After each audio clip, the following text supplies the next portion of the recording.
All right, let's talk about it. This is a Samyang Cine lens. Now, I was really attracted to this lens. I've actually owned it for about 6 months, maybe about 6 months. Pretty much almost every single video on my YouTube channel that got good, I've shot with this lens right here. And this lens is honestly beautiful. It is a really nice cinematic piece of glass. It has some special features that Samsung put on here, like some contacts in the front that honestly, I didn't know what they did when I bought it, but it turns out that they don't really do anything important for me. And I just got this because I wanted nice cinematic images. I wanted a 24 mil that was 1.8. I think this goes down to 1.8. It's T1.9, says it right there.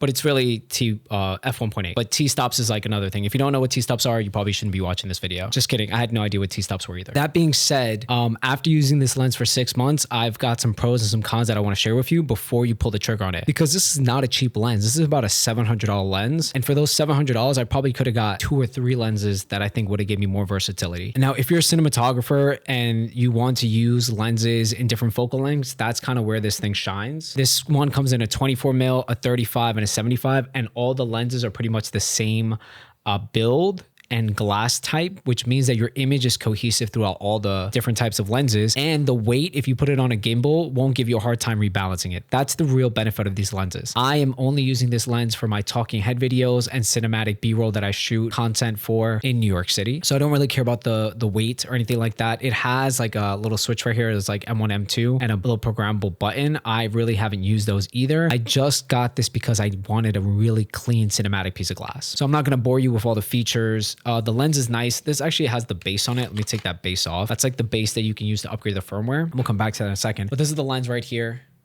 It has really nice metal ring around it. It's got a 58 millimeter thread mount for ND filters and ProMist filters and stuff like that. And I actually don't ever run this lens naked like this. I actually always have a ProMist filter on there. Let me actually put it on. I generally just took it off the video. So this is an ND filter and a ProMist filter that I always have on there to protect my lenses. So yeah, like I said, I got this lens specifically because I wanted a beautiful cinematic image. And that's exactly what I got. I got a beautiful cinematic image. It has pretty good close focusing distance and everything.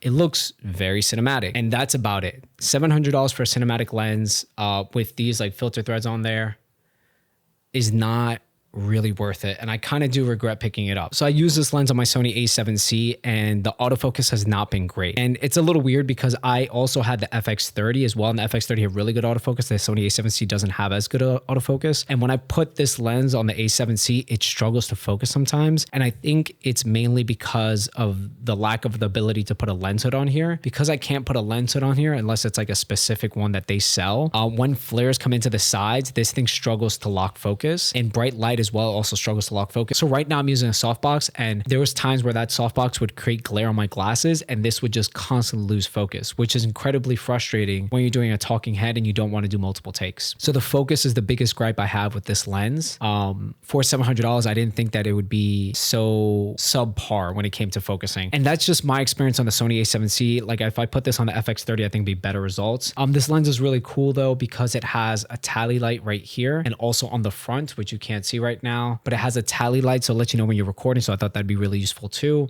But those are all superfluous things. You really care about the image quality. I'll put samples of what the image quality looks like with this lens and what you can expect. That being said, for the same price that I paid for this lens, I feel like I should have gone for something else. So yeah, maybe I'll pop this lens on just so you can see a perspective. I will not move the camera. I won't change anything.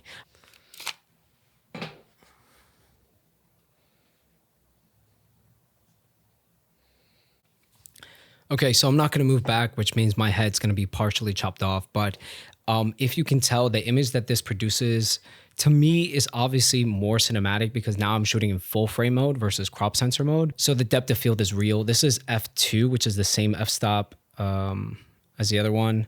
Let's see if I can change it.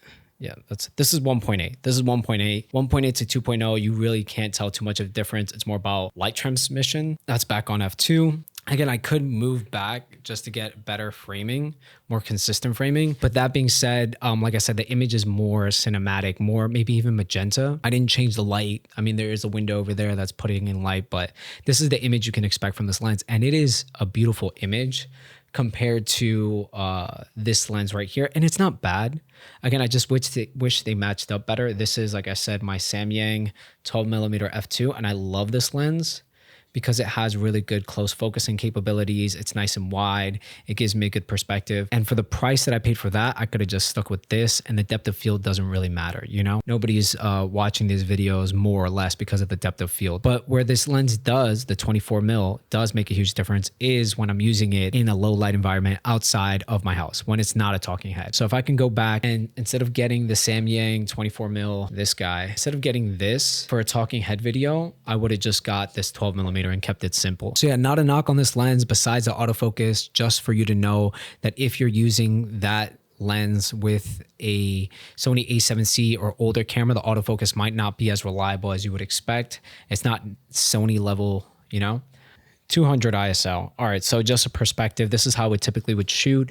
I think this ND filter brings the white balance closer to the 12 millimeter lens, which is again right here. And it does an amazing job, honestly, but bang for buck, I would have liked the 28 millimeter. I would have just pushed my camera back, still had the f2, saved a bunch of money. And you know what? Maybe I will sell this lens, thinking about it now. That being said, stay tuned for more videos about camera gear and what I do. I'm gonna start vlogging. I promise you I'm gonna start vlogging. It's on the agenda. It's just I wanna start it in the right place at the right time, if that makes any sense. So yeah, I'll see you then.